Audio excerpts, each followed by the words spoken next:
We all had a fabulous time at the Grange Theater in Los Olivos for the screening of Under Her Wing. But even more exciting afterwards was the filmmakers' dinner. I think Wally Hoffman is here from the Living Vehicle. They were so wonderful to bring the Living Vehicle over for our, and Matt and Joanna are here as well, who are actually, that is their business, the Living Vehicle Incorporated. So take a bow, but thank you very much. Thank you. Yes. Thank you. Chris Jenkins, UCSB Head of Production, Film Media Studies.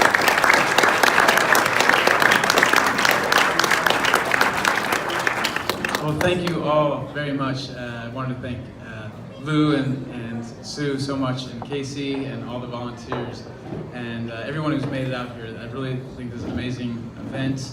When they did approach me, I thought this is wonderful. I teach environmental media out at UCSB. I teach a variety of classes, but that's one of them. And the environmental one in particular has done quite well with festivals and such. I wanted also... This is pretty amazing. This is a Bell and Howell camera from 1958, used in Mutual of Omaha, held by Kevin Bernard, producer of Under Her Wing. What an amazing piece of an equipment. Pull the trigger, Kevin. Shoot it. Baboon collects 5 or 6 females into what is called a harem. Each harem of about 15 animals, including offspring, lives as a single, tightly knit group.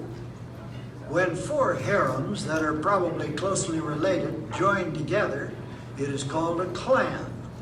A number of clans, usually 4 or more, then join as a group that is called a herd, which can number as high as 300 animals. These large herds of bleeding heart baboons are found only in the eastern African country of Ethiopia, in the beautiful Simeon Mountains National Park. The rugged and spectacular Simeon Mountains are sometimes called the Roof of Africa because of their great height. Wow. What an incredibly special night I will never forget.